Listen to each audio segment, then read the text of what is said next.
is 8 o'clock on the East Coast, literally. It is 5 o'clock on the West Coast. It is the 8th of February of the year of our Lord 2024. Season 14, episode 17. The Clubhouse podcast is live. Right up in your ears, in your eyes, and all the things. Welcome. We are your one-stop shop for all things sports, entertainment, pop culture, and professional wrestling. We are so glad you are here. Back after a week off because we were at a screening that we'll be talking about here in just a little while. And then Saturday night was the Rumble. Cannot thank all of you enough. Actually, it's been a week. It's been a week and a half, almost 2 weeks since the Rumble. I can't even do math anymore. But we want to thank everybody that came out for the Royal Rumble party. We had a blast. We're going to be doing it again soon. So keep your eye on our social media for that. My name is Rob. I am the executive producer of the Clubhouse podcast, and I am coming to you live from an undisclosed location called Pittsburgh, Pennsylvania. As I'm up here for work this week, I'll be traveling home tomorrow, but I wanted to make sure that we got back on the air, and I'm willing to do that for you. We do it for the kids. That way from me is the official fact checker of Sooner or Gator Productions, and a man that I think next week, or maybe we're going to have turn his lights back on. You may know him as Igbunu, but his mama named him Don Ford. I'm going to call him Don Ford. Hey, man. Let's get some stuff adjusted here. I like. But when you first logged on, you had your other light on, and it looked fine. Yeah. Okay. Hold on. Okay. This is riveting. I know. This is what we do. We're going to do it. We do it live. See, that looks great. I still want it too bright. No, it looks great. Okay. I can turn that light off down there. Okay. Alex out on assignment this week. He should be back with us next Thursday night. But let's go ahead and get into it. We are getting ready for the Superb Owl. It is this Sunday. Can you believe it, Don? It's almost time for all of us to be undefeated again come Monday morning. Sunday. Right now, if you can believe it, San Francisco is giving 2. What are you thinking? I would take San Francisco. Alex did not send his official pick. He did send us some prop bets to talk about, but okay. I am also going to take San Francisco because I said in August that the Super Bowl would be San Francisco-Buffalo, and I believe I did pick San Francisco to win it. I can't get off the train now. I've got to stay with my pick. I'm very excited that I'm not only the only person on the show that had one team in the playoffs, I had both of them. Even though Buffalo did not quite do what I was hoping they would do, but, wide right's going to be wide right. So I thought it would be fun, Don, if we could go. Alex sent me an email earlier today of some of the prop bets for the Super Bowl, and I thought it'd be fun to go through because we do this every year. So first of all, national anthem over under at 89.5 seconds. Who's singing it? Reba McEntire will be singing the national anthem this year. I would say, I don't think she will drag it out like maybe some of the R&B. She's not going to Christina Aguilera it. Yeah, or some of or pop singers. I think she'll do boo. I would say under. I am going to take the over, and as Alex says here, no anthem has been under since 1998. Ooh. So I'm going to take the over there. Songs during the halftime show. As we know, Usher is your halftime show this year. The number of songs he will perform, your over-under is 8.5, Don. I would say over. I'm also going to take the over because Usher's had a lot of hits over the years. Kid's been in the game a long time. It may only be 45 seconds of a song. But yeah, I could see it may hit 9. It may barely hit the over, but I'm right there with you. The first song he will play, your odds-on favorites right now, are Caught Up and the title track of his first album, My Way.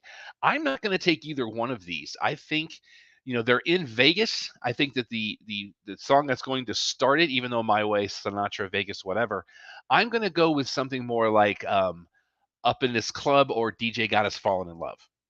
Those are my 2 odds-on favorites for the first song he will play. Don, do you know the oeuvre of the Usher well enough to make a call on that? The only one I really know is the hey. Dun, dun, that would be dun. yeah, not yeah. hey. Yeah. But Alex also betting because as he says, it's a banger and saw its peak of popularity due to The Hangover, which is also set in Vegas. Is the closer, personally. I think it might be the star. What's the other? What are the two top ones though? Again, My Way He's and what? had tons of them. No. The on the betting thing you're saying. Oh, The top. the betting favorites started up. He has as Caught Up or My Way, which both great songs. Guys had banger after banger Yeah, after banger. I'd But say I Caught just Up. all Of right, those Caught two. Up is a great song. I'm a big Yeah. fan. The Purdy's over under for passing yards 246 and a half. For the Purdy, For did you say? Brock Purdy's passing yardage over under is 246 and a half. I'd say over. Alex is saying under 246 and a half would mean probably closer to 250. He says both teams are top 5 defenses and average yards by quarterback facing both of these defenses, both defense that have faced. Let me try that again in English. Average yards by quarterbacks facing both of these defenses is 217. I will take the under, but not by much. I think Purdy's going to have a great game. When you've got guys like Deebo Samuel and George Kittle on the field, I think you're going to be okay. Does Purdy throw a pick? What do you think, Don? Does he throw a pick? Yeah, it'd be low, but 1, 2 at most. But I would stay 1 because that's still a good defense. Alex says his Pro Football Focus score is the same as Bryce Young from Carolina, but he has also been insanely lucky. I don't think he throws a pick in this game. I just don't. I think that he plays very smart. A lot of people are calling him a system quarterback. Yes, he was Mr. Irrelevant, but you know what? Heard an interesting stat this morning on that, Don. Did you know that Patrick Mahomes makes more per pass attempt in a game than Brock Purdy makes in a game? What do you mean makes? So Patrick Mahomes, with his contract, Oh, if you okay. broke it down, Okay. he makes more money every time he throws the ball than Brock Purdy makes in an entire game. Wow. Because Brock Purdy, being on a rookie deal, is making 800,000 something a year. It's like 49,000 a game. Yeah. So, and as we all know, Mahomes is making $1 bazillion and owning part of the Royals, which is his own fault. Purdy, here's another one. Purdy over under 4.5 rushing attempts for Brock Purdy. He likes to get out there. I would say over. I'm going to take over too. I think he gained a lot of confidence in the NFC Championship game. I will also take the over here. I think they're going to mix up this offense because if you're going to go up against defense like Kansas City has, you have to keep them on their toes. And they're going to do this a lot. I think you're going to see a lot of plays that you haven't seen before. You're going to see a lot of schemes you haven't seen before. I think San Francisco comes ready. Isaiah Pacheco, over under 80 yards receiving, Don. Oh, I'm sorry, over under 80 yards rushing. I had that wrong. I mean, yeah, over. San Francisco, Alex says, is great against the pass, but they're 27 adjusted against the run. I would take the over as well. I think they're going to rely on Isaiah Pacheco a lot. Kansas City will, but I still don't think it's going to be enough. I'm still staying by my pick with San Francisco. Sacks. He did not give me an over-under on this. Okay. There's 40-1 though on 0 sacks in the game. Total sacks between both? If there are no sacks in the game, your odds are 40-1 on that. Would you take that? Between both teams. That is correct. I'm assuming because he didn't give me any other information on that. No, I wouldn't take that because I think there's going to be at least 1 sack by one team. I think there's going to be at least 1 on each side. Yeah. Yeah. Crystal's joining us. Hello, my friend. Good to see you. She says, go Taylor's boyfriend. Her daughter's name is Taylor, too. So I don't know if there's a bias there. But you know what? I think this is going to be a fantastic game. I'm very much looking forward to it. 2 points is not a lot. And I think that's a testament to the season both of these teams have. I think it's San Francisco's time. A lot of people are talking about the Chiefs being the new Patriots. I don't know that I agree with that because I kind of like the Patriots. Now, Patrick Mahomes showing a little bit of a spoiled brat in the last few games. Yeah. But I don't, and maybe it's because the Chiefs aren't in my division, but I just don't have the dislike for them that I had for the New England Patriots. So I'm very much looking forward to this game. It's going to be a lot of fun. You know how much I enjoy the Superb Owl every year. Yeah. And we'll talk about the results next Thursday on this very show. But there is that conspiracy theory that they did this for Stop Taylor. it. Stop it. Stop it. I may be 1,500 miles away, but I can still get to you. I know. That's no. All right, let's get into the NBA standings real quick in the Atlantic Division. The Toronto Raptors. They're in. It's the All-Star break weekend for the NBA too, Don. Do you see what they're doing with the skills competitions? No. They always have like the dunk and everything, right? The Saturday night skills competition, the dunk competition, all that. They're going to have a glass floor, and there's going to be an LED under the floor. It looks pretty cool. Oh, really? You should check it out. They're not going to do that for the actual All-Star game. That's actually next weekend. I'm sorry. But they wouldn't do that the same day as the Super Bowl. Why? But Toronto, right before the All-Star break, they've got 18 wins on the year. They are 2.5 back on Brooklyn. Brooklyn now 10 back on Philadelphia. Philadelphia is 2.5 back on New York, and New York is 6 back on Boston. I don't know what it is. I'm just off tonight. In the Central Division, Detroit is still terrible. They're 26.5 games back. They're 16.5 back on Chicago. Chicago 4.5 back on the Pacers. Pacers 4.5 back on Milwaukee. And Milwaukee only a game back on Cleveland currently. In the Southeast Division, the Washington Wizards, they're not good, Don. No. They're 18 games out of first place. They're a game behind Charlotte. Charlotte is 12.5 back on Atlanta. The Hawks are 5 back on Orlando. Orlando now a half game back on Miami. Miami's lost 2 in a row. They've had some key injuries as of late, and they had a guy today that got in some trouble as well. In the Pacific Division, the Golden State Warriors currently 10 back. They are 2 back on the Lakers. The Lakers are 3 back on Sacramento. Sacramento a half game back on Phoenix. Phoenix now 4.5 back on the Clippers. In the Southwest Division, the Spurs, man, this team is bad. They've lost 5 in a row. They're 20 games back. They're 8 back on Memphis. Memphis 5.5 back on Houston. Houston 4.5 back on Dallas. Dallas now only 2 back on Fly Pelican, but the Pelicans have won 4 in a row. In the Northwest Division, the Portland Trailblazers, they're 19.5 games out of first place. They're 10 back on Utah. Utah is 9.5 back on a 3-way tie for first place right now, Don. Denver, Minnesota, and Oklahoma City all in a 3-way tie in the Northwest Division in the NBA. The NHL, Eastern Conference, Atlantic Division, the Ottawa Senators, they are 29 points out of first place as they're getting ready for the All-Star break as well. They are 6 points back on the Sabres. Sabres 2 back on the Montreal Canadiens. Thank you. Montreal 8 points back on Detroit. Detroit is a point back on Tampa Bay. Tampa Bay is a point back on Toronto. Toronto 6 back on Florida. Florida now, 5 back on Boston. And what is our other division in the Eastern Conference, Don? Metropolitan. That is correct. The Columbus Blue Jackets are currently 25 points out of first place. They are 9 points back on Washington. Washington 2 back on New Jersey, who are tied with your Pittsburgh Penguins, and you're a point back on the Islanders. They were actually in town this week, Don, and I did not prepare well enough to go see the game, so that's on me. How far away? You're not far from the Eagle. Consol, the arena, are you? It's all right here.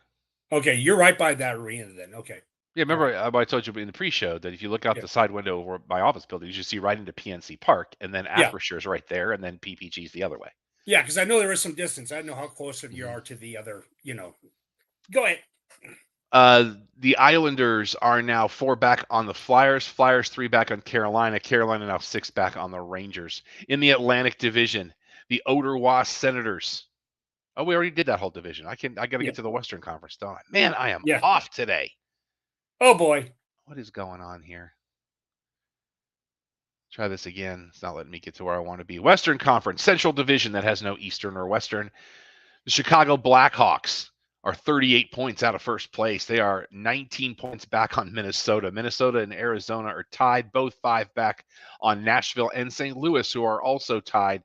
They're back 9 points on Winnipeg. Winnipeg 3 back on Dallas. Dallas now tied with Colorado for first place.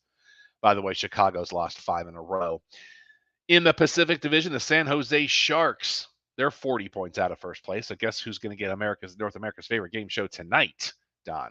Oh boy. They are 5 back on Anaheim. Anaheim is 13 back on the Calgary. Calgary's a point back on Seattle. Seattle 4 back on the Kings.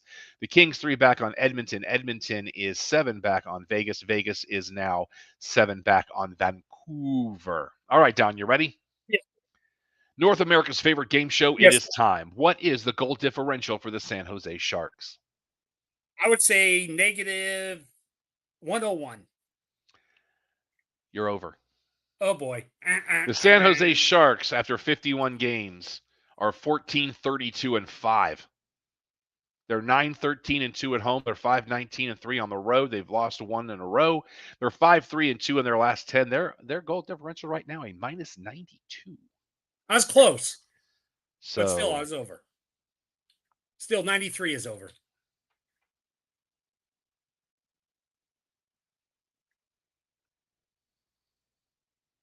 we may have some breaking news coming up here Okay. momentarily. Stay by the channel.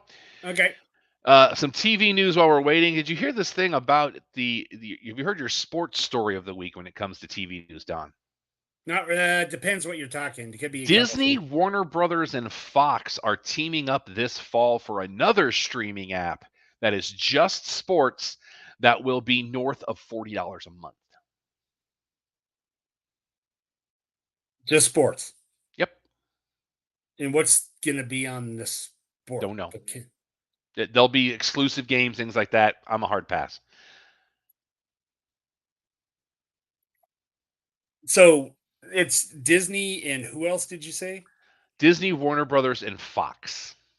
So they're going to put an app or a streaming channel. It's all sports and it's cost $40 a month. A little bit north of that. Yeah, so you're talking like $500 a year at least. Easily. Yeah. Yeah, that's pass. I don't even know what. Hey, Brandon's here. What's up, brother?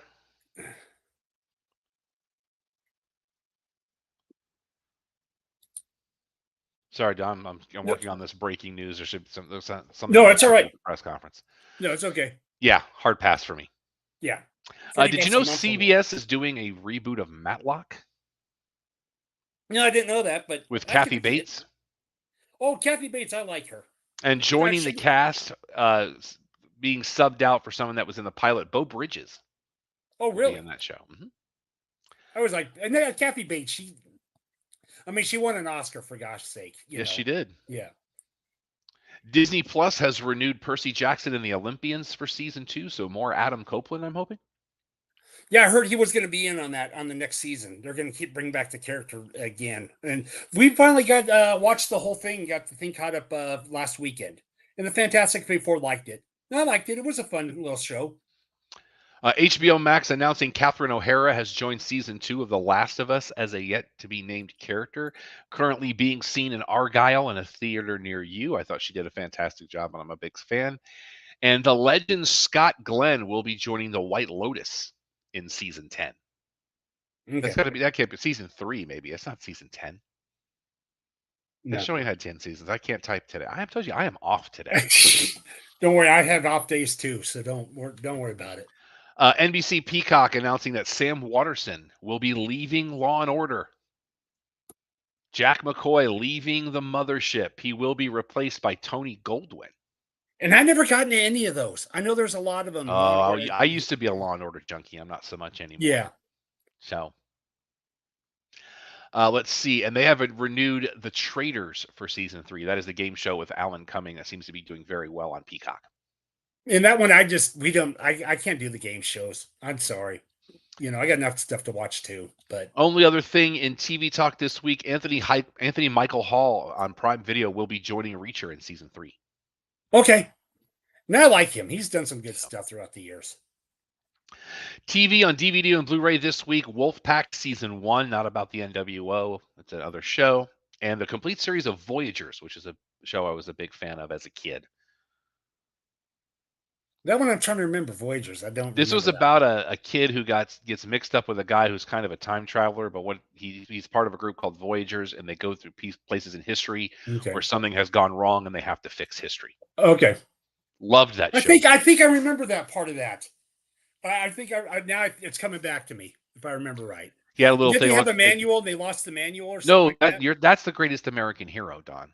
No, not This one, he had a little pocket thing, and when he flipped it open, it was a red light and a green light. If it was a red light, they had something they had to fix, and if it was a green light, then they fixed it. I think there's a little kid and the guy or Yeah. whatever. Yeah. I remember that. Yeah, they didn't have a manual. He just got lost in time, pretty much. Yeah.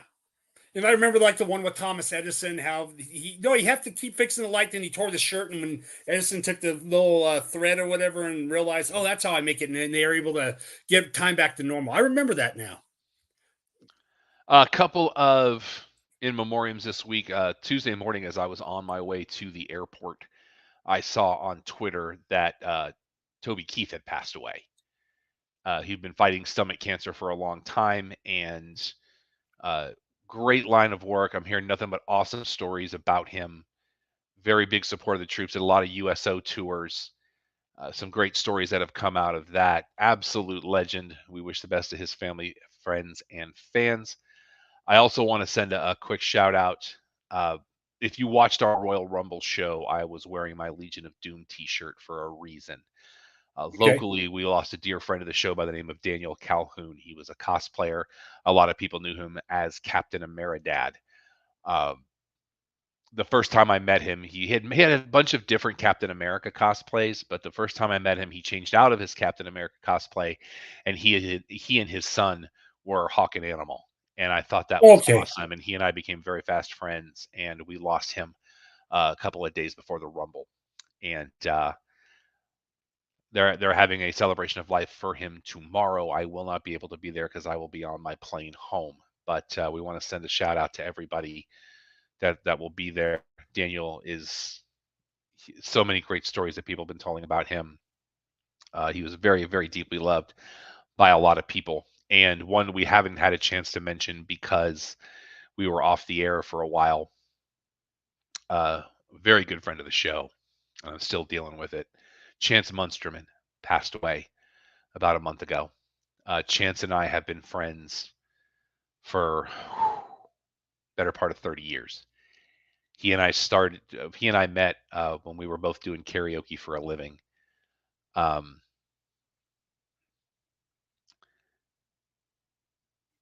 There was he wouldn't really tell anybody what was going on, and he was always just chipper and high energy. And I had a conversation with him a couple months before cancer got to him as well.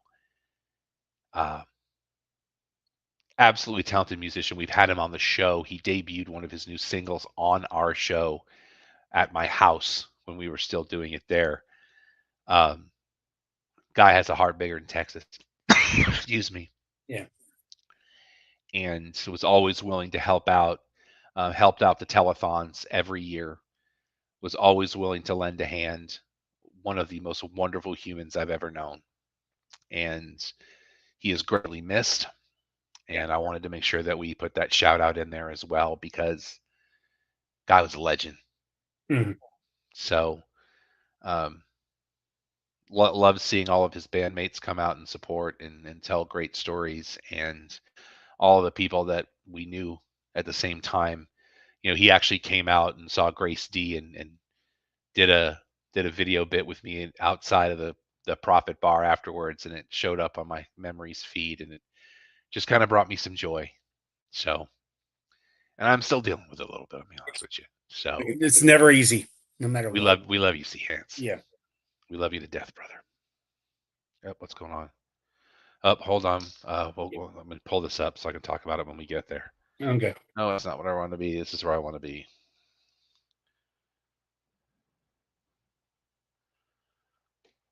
Okay, interesting. Movie news, Jim Carrey will be returning for Sonic the Hedgehog 3. I don't think I saw part 2 after part 1. I haven't seen either one of them. Yeah. But I can tell you where you can watch it coming very, very soon if you're in New Braunfels, Texas. Hill Country Comic-Con coming up first weekend in April. We're going to be watching it at the drive-in.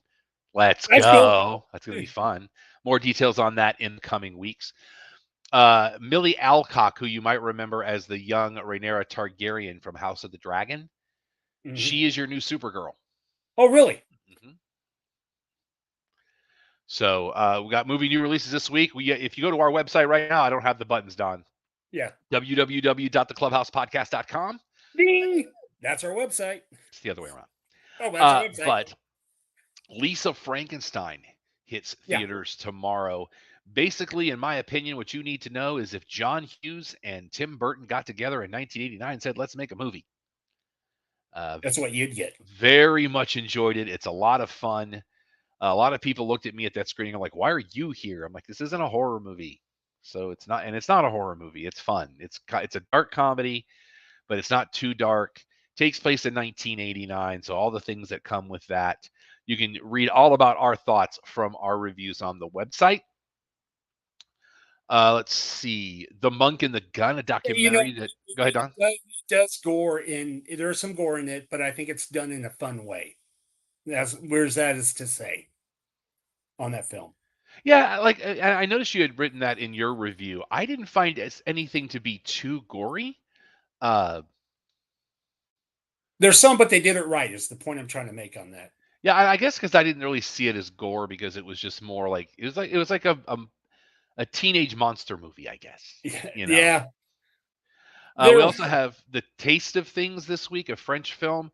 The story of Eugenie, an esteemed cook, and Dodin, the fine gourmet with whom she has been working for the last 20 years. This actually looks really good. But Don doesn't do subtitles, so I have a hard time with that. I've done a couple. Hey, one made my top film of the year. You're not wrong. Yeah. We also have Out of Darkness this week. In the old Stone Age, a disparate gang of early humans band together in search of a new land. But when they suspect a malevolent mythical being is hunting them down, the clan are forced to confront a danger they never envisioned. That do anything for you, Don? Nah, not really. Yeah. Remember, we're in the first couple months of the year, so... And that's when they kind of drop certain stuff and stuff they've been waiting on. Would just be a good time. We also have The Private Eye this week. The life of Private Eye Mort Madison is spiraling downward when a beguiling, slightly familiar woman hires him for his most unusual case. Comedian Matt Rife is in this. Let's see, anybody else? Eric Roberts is in this. Eric Griffin is in this, who was in a couple of great series I've watched in the last few years. And that's all the names I recognize in that particular one. The Monk and the Gun, which I really wish I could have been in town to see, but it was the day I left to come here. So we're going to have to, this is a documentary, I believe, if I'm not mistaken. An American who travels to Bhutan in search of treasure crosses, okay, this is a narrative. Crosses path with a young monk who wanders through the serene mountains, instructed by his teacher to make things right again. This seems kind of like it's got a little bit of a Western vibe for it. Maybe. Thing though, too, it had a lot of subtitles too. That's why I kind of on that. It looks pretty cool. Yeah, I know it looks cool, but certain things like you don't do horror films, and me and subtitles just don't mix either. That is true. Yeah, that is true. We also have Popular Theory this week. Erwin, a girl genius, is the youngest student in high school. Unfortunately, she struggles with social isolation. When she meets fellow science guru Winston, they team up to invent a chemical that changes the high school hierarchy forever. Okay. And it's not flubber. So I think we're good there. And Peppa Pig has Peppa's Cinema Party this week for the kids. All right. Because, over there, it's not the movie theater, it's the cinema. The cinema. Okay. Orlando Bloom has a voice in this. 10 new episodes, a 3-part wedding special, a mix of animation and live action where Peppa enters the real world. There's a lot going on in this. Good. And it's only 10 new episodes in an hour and 5 minutes. I'd kind of like to see the paperwork on that. I'm just saying. Only a couple of movies on DVD and Blu-ray this week. The Criterion Collection has 2 releases. Michelle Yeoh and Maggie Chung with a double feature of The Heroic Trio and Executioners and Nothing But a Man. It's a movie from the 60s, both getting the Criterion Collection treatment this week. All right, let's get into... We're going to try something different here. Hold on. Okay. We're going to get into the other half of our show this week. Hit the theme.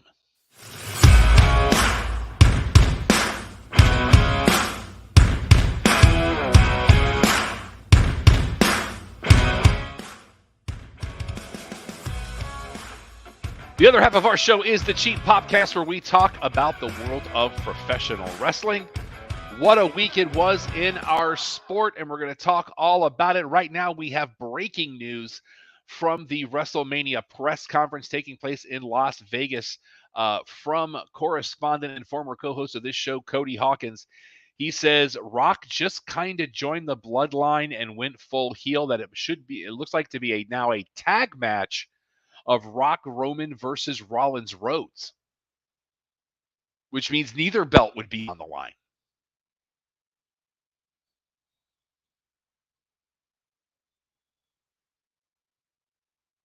Or does the winning team get both belts?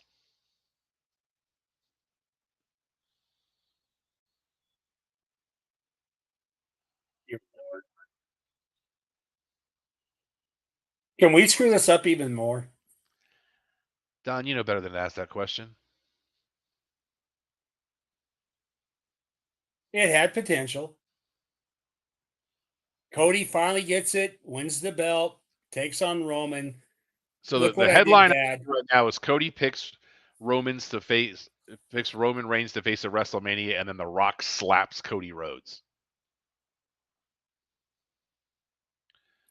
Also, breaking news. I saw this earlier today that WWE was looking to copyright WWE Speed. It is officially announced. It's going to be a show on X, formerly Twitter. Okay. So, You know what I would then bringing The Rock in, you make Roman do double duty. He defends the title on the first night on Saturday. He loses to Cody, and then he faces The Rock for the head of the table. Like you were kind of talking, but no, but that does not look to be the case. Do a pathetic tag team match where Roman's going to be shoved down our throats for another year. He's going to defend a title 4 times, and the family's getting involved each time. Instead of Cody winning the belt finally. Hey, Dad, look what I did. No, let's just screw this up even more than we can. Make me not to care about WrestleMania even less. Dear Lord. My head hurts now. Yeah, we'll see how it all shakes out. I know, things could turn around. You even have the fan base saying, Cody, no, Cody, finish the job. You have that Twitter feed going. Yeah. Scott D'Amore has been let go from TNA Wrestling. Did they say why? His contract was terminated. That's all we know at this point. From what I have read, it is nothing malicious. This was just business. A lot of the talent not happy about it. No. And I did see something in a lot of the talent saying he's the guy that saved TNA/Impact from really going under and keeping it going for the last couple of years. Which I agree. I could see that. But maybe, the contracts, leave it at that. But yeah, who knows? It's beyond you never know what's going to happen sometimes in the world of pro wrestling. And we found out today Mongo McMichael is going into the Pro Football Hall of Fame. Is he? So that was announced today. Getting back to WWE, it is now official. WrestleMania will start at 7 Eastern. Actually, that's not correct. It's going to be 6 Eastern. So it's going to be 5 o'clock Central each night with a 2-hour pre-show. Okay. So get ready. SmackDown, your new announced team is Corey Graves and Wade Barrett. I don't know how I feel about this. I like them both, but together, I don't know. Somebody's got to work face, Don. I know.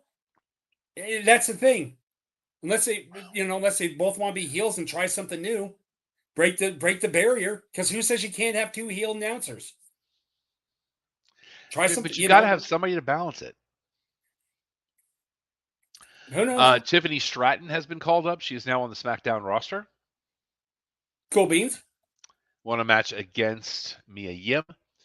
Bayley makes her choice. Here's a question for you, Don. Yeah. Haven't we known she could speak Japanese for a while now? And I was gonna say, what did that please elaborate. Because when all of the rest of Damage Control minus Dakota Kai was talking smack about her in Japanese, and then Bailey got in the ring and spoke Japanese to them to let them know she understood what they were saying. Yeah. I thought we've known for a while she spoke Japanese. I didn't know that. Really? Because she spent a lot of time over there early in her career. I didn't know, because I know like Kenny Omega is basically almost fluent in Japanese, but I didn't know she was. And I know how John Cena's been trying to learn Mandarin and stuff like that, but I didn't know that how much she knew Japanese in real life. I didn't know. So she will face Io Sky at WrestleMania for the women's title. And I can see that. Now, who do you think? Jade Cargill goes after Rhea? Well, we'll get to that here in just a minute. Okay. BFAB joins what has still not been named, but named on social media, the Pride. She is now the female piece of the puzzle for the Street Profits and Bobby Lashley. So we're going to see how all that works out as they take on the Final Testament. This flushes my next two items, because after the press conference, we don't know what's going to happen now. Maybe we'll get some resolution on this tomorrow night. Yeah, who knows? On SmackDown. But But it is an interesting thought process when you had the fan reaction after SmackDown going into Raw with the "we want Cody, Rocky sucks" thing. And my commentary on that is very simple, and I've said this for a long time. For those of you that have been clamoring for the return of the Attitude Era, number one, it's never going to happen. Number two, this is how you react when they give it to you? There's only one person bigger in the Attitude Era than Rock, and it would have been Austin. So we give you a piece of the Attitude Era, and you boo it out of the building. Yeah, but here's the thing: you got to look at what the fans wanted. I understand bringing Rock back is great. There's ways you could do it back where the fans would really get into it. Okay, so what you do is you have Cody win the title at Mania. Then Rock comes in and says, you got on the Usos when they lost the tag titles, you embarrassed the family. Now you lost, you embarrassed the family. I'm challenging you for the head at the table at SummerSlam. Get the point? You know what I'm saying? At SummerSlam or Mania? Okay, that's what I'm saying. Cody wins this Mania. He finishes the story. Then, Roman says, you embarrassed the tag team division by losing it in the family. Now Rock comes in and says, you lost, you embarrassed the family. So SummerSlam, you and me for head of the table. That's only 4 months away, and that would be a good build for the main event of SummerSlam. You know what I'm saying? I don't trust any of it right now, if I'm going to be honest with you. I know. But that's how, if I had, like you're saying, the book and the checkbook for a year. Yeah. Cody wins. Rock comes back. The big match, head of the table. Which Uso is going to be with The Rock? Which one's is going to be with Roman at the match? You know what I'm saying? The whole family comes in, the Samoans, everything. And you let those two go at it for the head of the table at SummerSlam. Have you noticed that Raw, they're starting to do the same kind of in lower thirds that AEW is doing, where they're putting a detail on the side of the screen? Yeah, I did notice that. I was like, really? Okay, fair enough. So you mentioned the women's world title earlier. Yeah. We found out this week that the way we're going to determine that is that the winner of the women's chamber 2 weeks from Saturday will face Rhea Ripley at WrestleMania. Your first qualifier for that was Becky Lynch. I don't know if Jade Cargill is. I think that they kind of ruined her debut in the Rumble because you do all this build up and then she gets eliminated. Well, she was one of the final three, though. Yeah, but still, I don't know. You know, if she came in as number 17 and is out by 22, that's one thing. Versus she comes in like at number 18 and she's won the final 3. I mean, Or I do basically, believe she signs to Raw. I believe that, okay, but I don't know if she wins the Chamber. but We maybe also go ahead. no, go ahead. Yeah, I'm saying, but So that's she comes in, she's a new shining thing. I won the Chamber, now I get the title. Because they're talking about how she's the biggest free agent they signed and all that in the women's in a long time. DIY gets the shot with Pete Dunne and Tyler Bate tomorrow night on SmackDown. They will take on each other. The winner for that becomes the number 1 contenders for the unified tag titles. Why not just? I don't know. I need them to separate these tag titles. And did I miss when they added heavyweight to the Intercontinental Championship? Yeah, and so it's just been the Intercontinental They kept calling it that. I'm like, no, it's just the Intercontinental title. It's not even been the heavyweight. And the Kabuki Warriors did retain their tag titles on Raw as well. Vengeance Day. Did you watch that last Sunday, Don? No. So I'm going to run it down for you real quick. Not a great show. Okay. It was really rough to get through for me. The Wolf Dogs do win the Dusty, so they will get a shot at Tag Team Gold. I do not believe that they are going to get it next Sunday night. I don't think they beat the Family because with Braun being called up. I don't know what that does for you. Nothing. Okay, fair enough. Yeah. Dijak wins over Joe Gacy in a no DQ match. It was actually a decent match.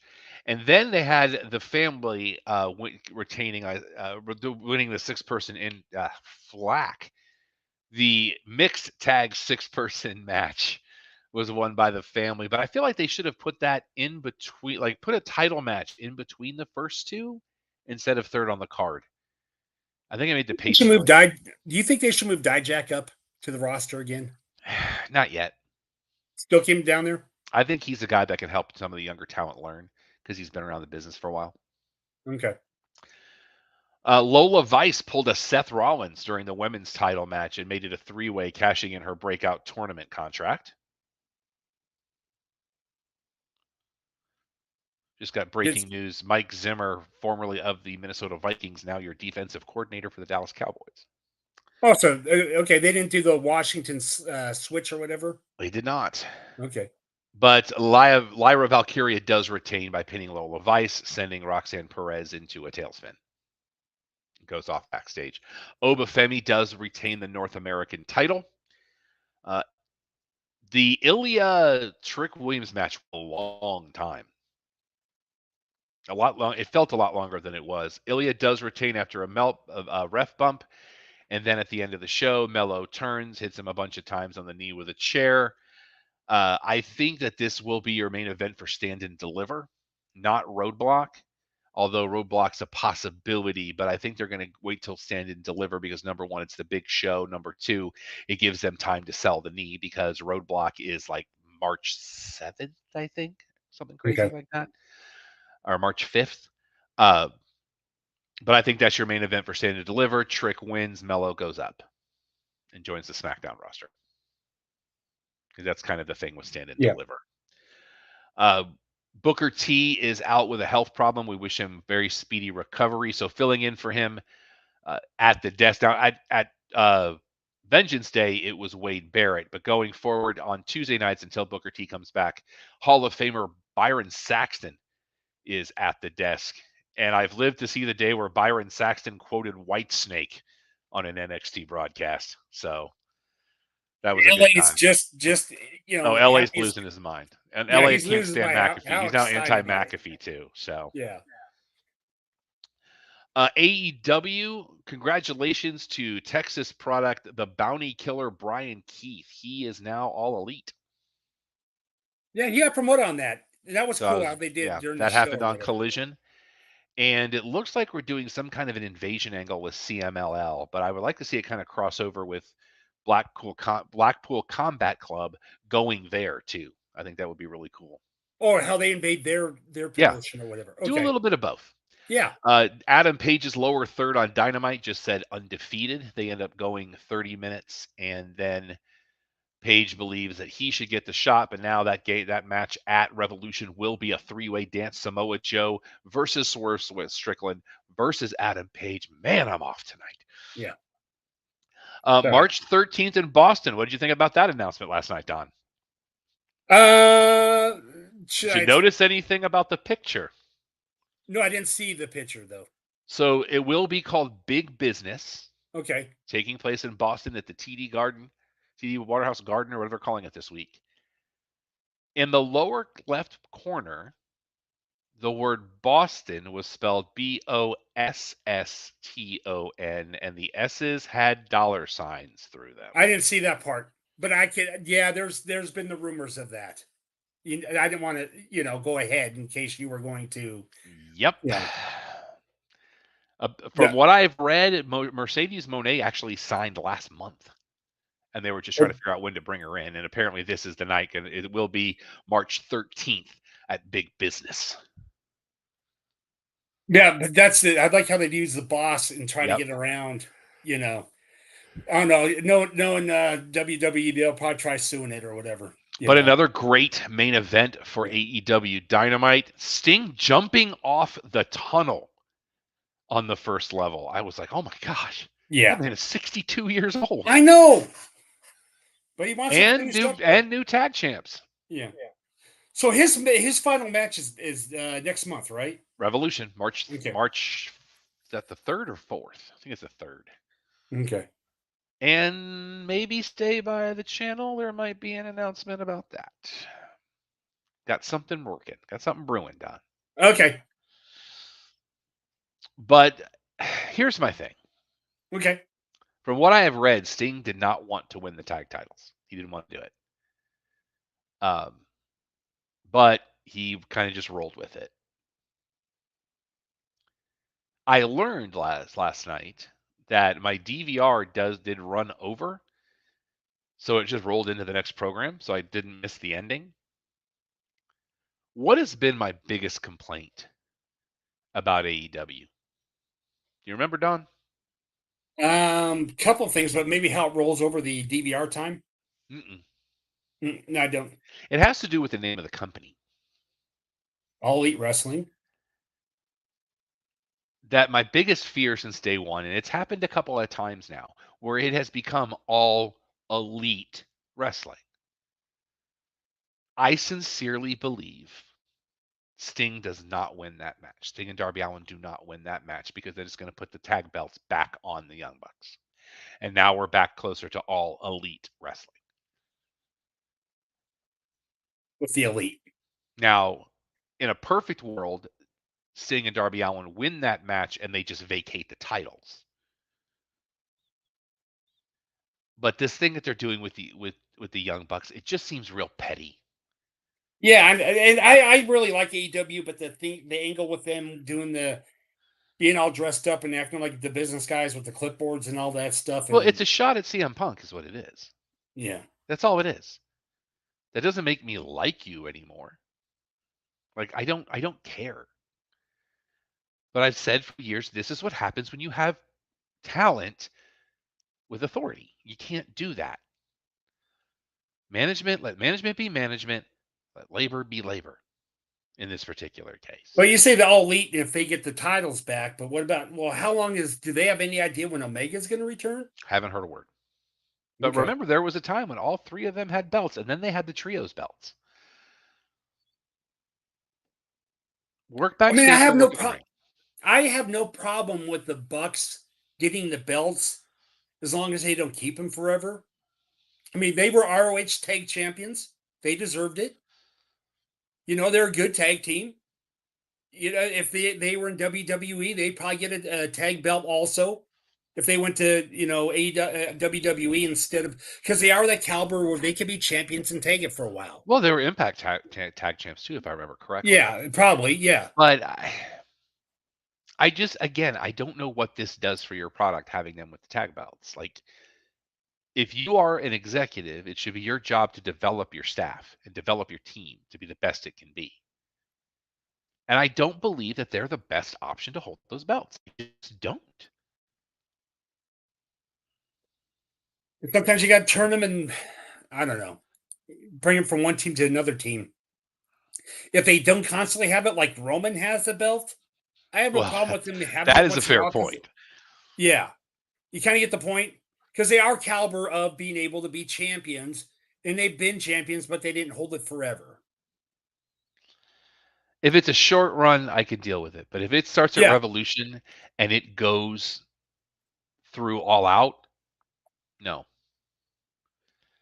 Drop them at Forbidden Door. Drop them at Double or Nothing. Something. Drop yeah. them at a random Dynamite. You're not going to hurt my feelings. But not a huge week otherwise in our sport. We have a lot going on. We got a lot coming up. Anything else you want to talk about, Don? We are way ahead of the game tonight. Not really. Let's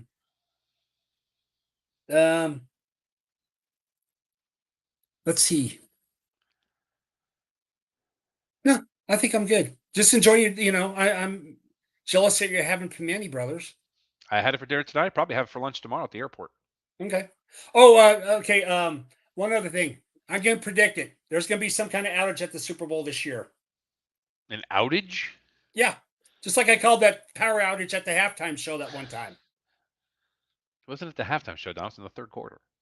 No, it was during the halftime show. It was after the halftime show. I know, but the third quarter got delayed because of it. So it's still technically during halftime. And I think Vegas is going to be okay. And coin flip, I'm going to say tails. Tails never fails.